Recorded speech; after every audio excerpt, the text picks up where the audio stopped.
Good morning 12th class. बेटे आज हम लोग करेंगे हमारा स्टॉक एक्सचेंज का बहुत ही इंपॉर्टेंट टॉपिक। बेटे इस टॉपिक की इंपॉर्टेंट अपनी रियल लाइफ में भी बहुत ज़्यादा है, क्योंकि बेटे बेसिकली हम लोग क्या करते हैं, हमारी छोटी छोटी सेविंग्स को इन्वेस्ट करते हैं, स्टॉक एक्सचेंज के अंदर करते हैं। तो देखो बेटा, इसके लिए प्रोसीजर क्या है आप सबको पता है। बेटा स्टॉक एक्सचेंज के अंदर जब हम लोग डीलिंग करते हैं, ट्रेडिंग करते हैं, सिक्योरिटीज़ की खरीद बेच करेंगे, तो हम डायरेक्टली खुद तो नहीं कर सकते, ठीक है ना।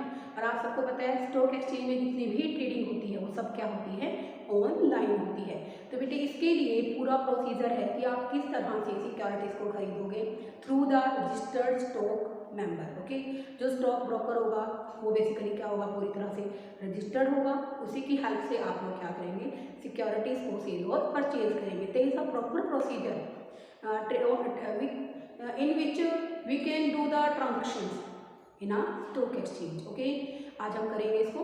First, selection of A broker.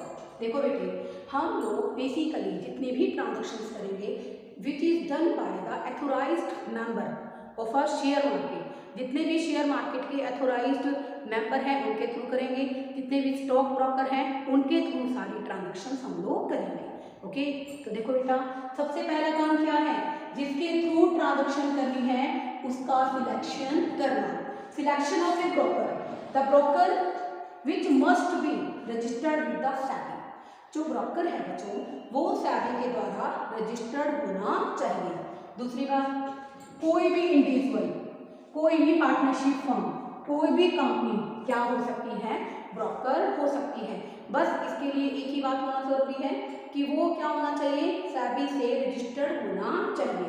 Okay, अब उसके बाद क्या होगा, इन्वेस्टर यानी कि हम पब्लिक अगर इन्वेस्टमेंट करना चाहती है then the investor has to sign broker client agreement. तो बेटे यहाँ पर जब आप बेसिकली अपनी सेविंग्स को इन्वेस्ट करना चाहते हैं then you have to sign as a investor broker client agreement पे आपको साइन करना पड़ेगा।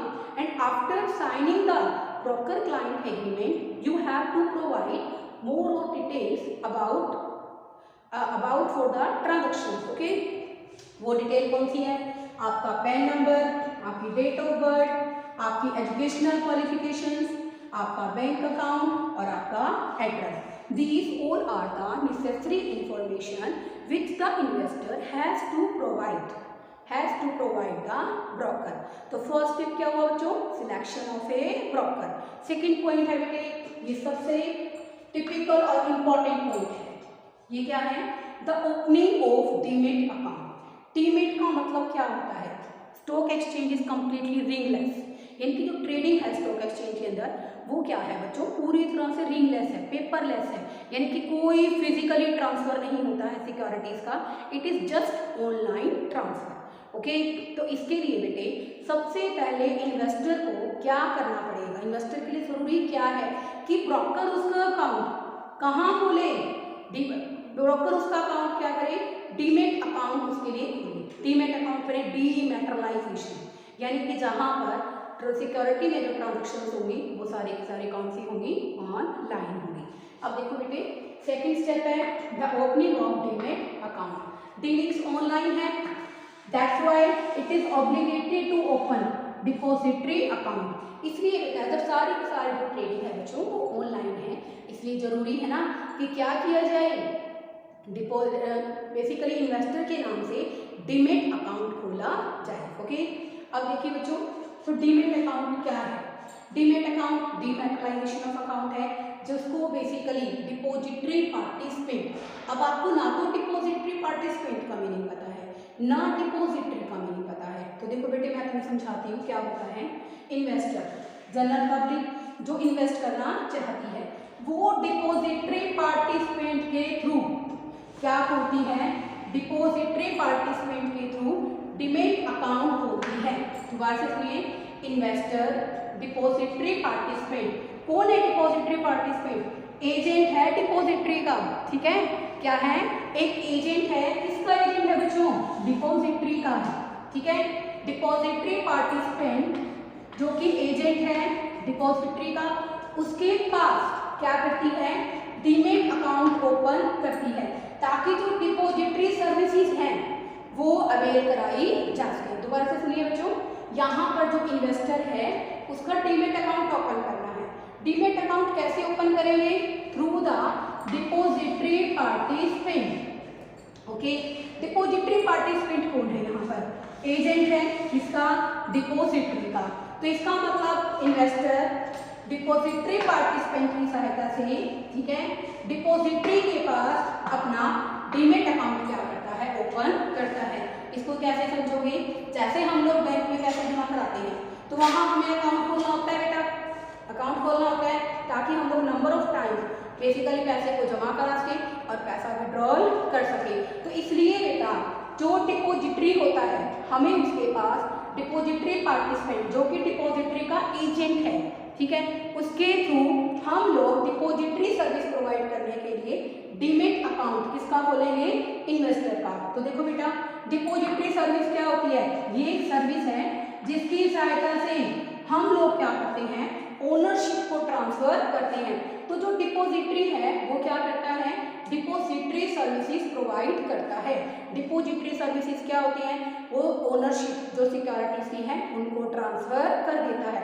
आप सबको पता है जो ओनरशिप है वो फिजिकली ट्रांसफर नहीं होगी, इट्स अ ऑनलाइन ट्रांसफर। क्या है बच्चों? ये ऑनलाइन ट्रांसफर। ओके, हमारे इंडिया के अंदर बेटे securities are kept by the depository in electronic form. आप सबको पता है डिपोजिटरी के पास जितनी भी सिक्योरिटीज होंगी वो किस फॉर्म में होंगी स्टूडेंट? इलेक्ट्रॉनिक फॉर्म में। ओके, एट प्रेजेंट इंडिया के अंदर बेटे 2 डिपोजिटरी हैं जो डिपोजिटरी सर्विसेज प्रोवाइड कर रही हैं।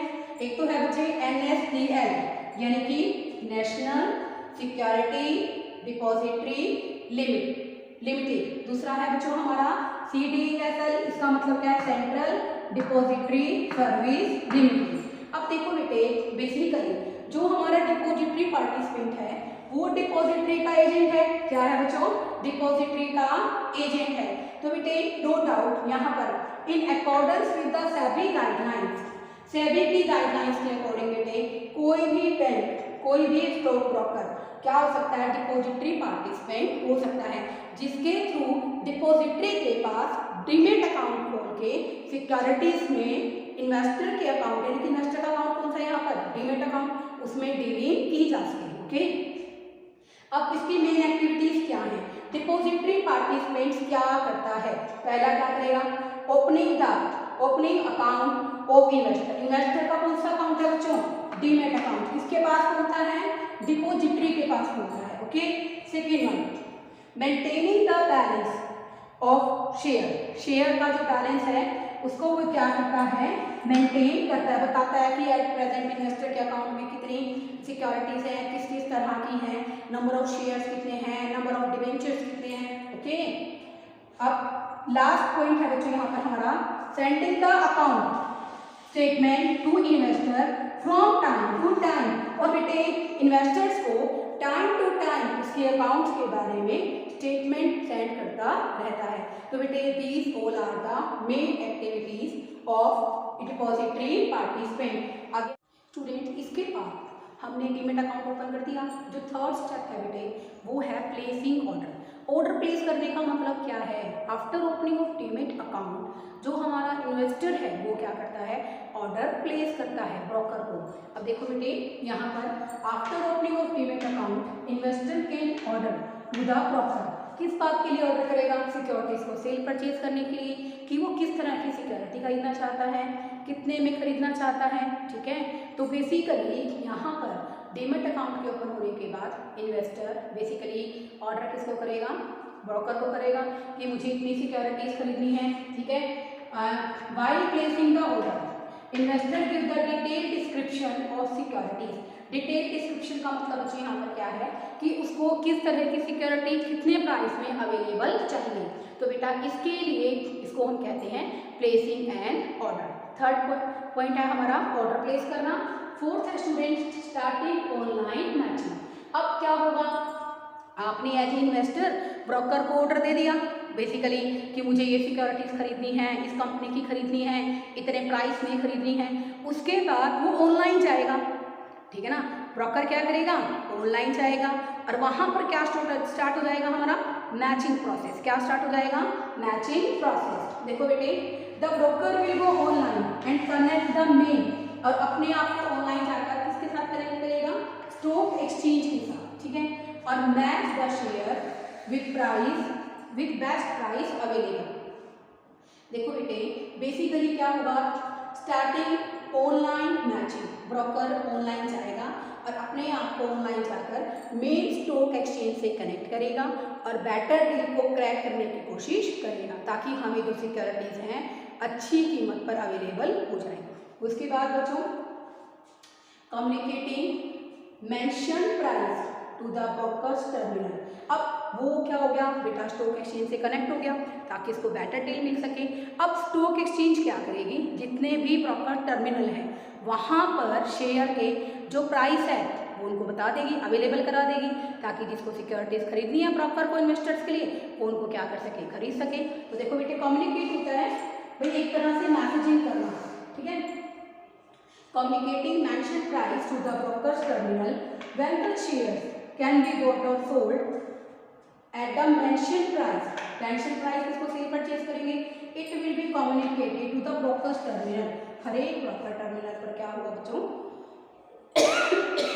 इंफॉर्मेशन आ जाएगी and the order will be executed electronically. और जो ऑर्डर है बेटे ऑलरेडी क्या हो जाएगा, ब्रोकर ने जो ऑर्डर लगाया है वो एग्जीक्यूट हो जाएगा, ठीक है। और इसके बाद क्या होगा, ब्रोकर का जो ऑर्डर है ब्रोकर टर्मिनल पे इंफॉर्मेशन आ गई तो ऑर्डर क्या हो गया, इलेक्ट्रॉनिकली एग्जीक्यूट हो गया, अप्लाई हो गया हमारा ऑर्डर, और किस पर हो गया, मेंशन प्राइस पर। द ब्रोकर विल इशू, इसके बाद ब्रोकर क्या करेगा, एक ट्रेड कंफर्मेशन स्लिप कि भाई आपकी जो ट्रांजैक्शन है इसको मैंने करा दिया है, इसको क्या इसके किसके थ्रू कराएगा, trade confirmation slip. Trade confirmation slip के अंदर क्या होता है बेटे कि बेसिकली जो हमारा ब्रोकर है वो क्या करता है, पूरी तरह से इन्वेस्टर को बता देता है कि हमने उसी सिक्योरिटीज में डीलिंग कर दी है। इसके लिए उसको क्या प्रोवाइड कराएगा, ट्रेड कंफर्मेशन स्लिप। 6 पॉइंट है हमारा issuing contract note after the transaction. Transaction complete हो गई है क्योंकि ट्रेड कंफर्मेशन स्लिप मिल गई है। 24 आवर्स के अंदर क्या होगा, ब्रोकर एक कॉन्ट्रैक्ट नोट इशू करेगा कि भाई इनके बीच में क्या हो गया है, कॉन्ट्रैक्ट हो गया है। उसके अंदर क्या होगा बच्चों, कॉन्ट्रैक्ट नोट के अंदर क्या डिटेल्स होगी कि कौन से शेयर खरीदे हैं, कितनी कीमत पर खरीदे हैं, किस समय खरीदे हैं, किस डेट पे खरीदे हैं और ब्रोकर चार्जेस क्या क्या है। तो इसके लिए भी उसने क्या बनाया है यहाँ पर एक कॉन्ट्रैक्ट नोट, और ये कॉन्ट्रैक्ट नोट इसने किसको इशू कर दिया, इन्वेस्टर को। अब उसके बाद कॉन्ट्रैक्ट नोट होता क्या है, कॉन्ट्रैक्ट नोट बेटे इंपॉर्टेंट लीगल डॉक्यूमेंट है। क्या है यहाँ पर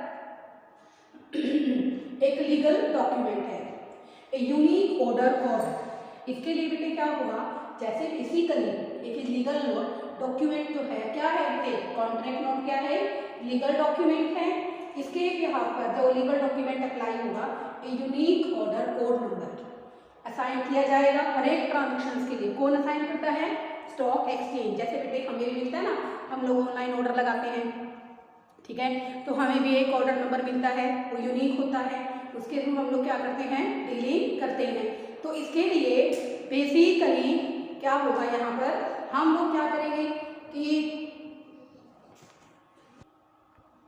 unique order code number is assign to each transaction by the stock exchange. जैसे बेटे हम लोग ऑनलाइन ट्रांजैक्शन करते हैं तो हमें क्या मिलता है, ओटीपी। ओटीपी क्या होता है, वन टाइम पासवर्ड, ठीक है ना। आरबीआई हमें क्या इंस्ट्रक्ट करता है कि हमें अपना ओटीपी किसी के साथ शेयर नहीं करना चाहिए। इसी तरह बेटे जब भी आप लोग क्या करोगे, बेसिकली कॉन्ट्रैक्ट नोट जो कि एक लीगल डॉक्यूमेंट है, a unique order code number is assign. तो बेटे स्टॉक एक्सचेंज से क्या मिलता है, हमें यूनिक ऑर्डर मिलता है। जो बेसिकली जो यूनिक ऑर्डर नंबर है बेटे वो फ्यूचर में क्या होता है, हमारे लिए रेफरेंस के लिए यूज हो जाता है कि इस इन्वेस्टर ने स्टॉक एक्सचेंज के थ्रू पहले भी ट्रांजेक्शन्स कर रखी हैं। देखो दे रखा ना यहाँ पर, जैसे बेसिकली कॉन्ट्रैक्ट नोट एक लीगल डॉक्यूमेंट है, unique order number is assign to the transaction by the stock exchange, but इसका फ्यूचर रेफरेंस के लिए यूज किया जा सकता है। नेक्स्ट है स्टूडेंट हमारा पे इन वर्किंग। पे इन डे वर्किंग का मतलब क्या है, इन्वेस्टर्स को सिक्योरिटीज मिल जाएंगी कब, after receiving contract note. Contract note basically जब उसको मिलेगा उसके बाद इन्वेस्टर्स को सिक्योरिटी मिल सकती है, और बिफोर द डे या फिर उससे पहले अगर ब्रोकर क्या कर दे, पेमेंट कर दे, तो इसको हम लोग क्या कहते हैं बच्चों यहाँ पर, पे इन डे वर्किंग। उसके बाद स्टूडेंट हमारा एक पॉइंट सेटलमेंट इन प्रोग्रेस। अब यहाँ पर बेटे क्या होगा, कैश पे कर देंगे और सिक्योरिटीज हमें मिल जाएगी before T+2 as the deal has to be settled on T+2 days. का मतलब क्या है बच्चों, सेटलमेंट इन प्रोग्रेस का मतलब क्या है कि कैश पे कर देंगे, सिक्योरिटीज डिलीवर हो जाएगी।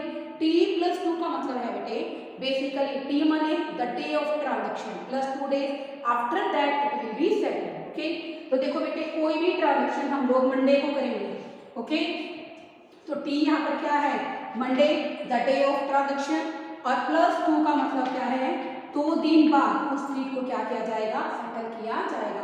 मंडे को आप लोग डील करोगे, वेडनेसडे को उसकी डिलीवरी और पेमेंट हो जाएगी। नेक्स्ट करेंगे बच्चों हम लोग पे out working day.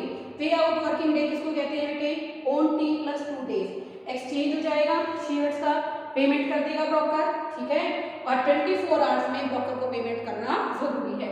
After that delivery of shares electronic form में इन्वेस्टर के अकाउंट में क्या आ जाएंगे, सिक्योरिटीज आ जाएंगी। कब बेटा स्टॉक एक्सचेंज में डील करने का अपना एक प्रॉपर टाइम है, वो क्या है बच्चों, 9:15 मंडे टू 3:30 ऑन फ्राइडे। उसके बाद बेटे बेसिकली मार्केट क्या रहती है, बंद रहती है। बेटे 12th क्लास बहुत ही इंपॉर्टेंट कॉन्सेप्ट है, और नो डाउट हो सकता है कि पेपर में अकॉर्डिंग टू टर्म क्वेश्चन आए, और आपको एक एक पॉइंट मैंने अपने एफर्ट से बहुत अच्छे ढंग से क्लियर करने की कोशिश की है। तो आप भी एक ईमानदार कोशिश करो, आपको ये टॉपिक समझ में आए। Okay, thank you students.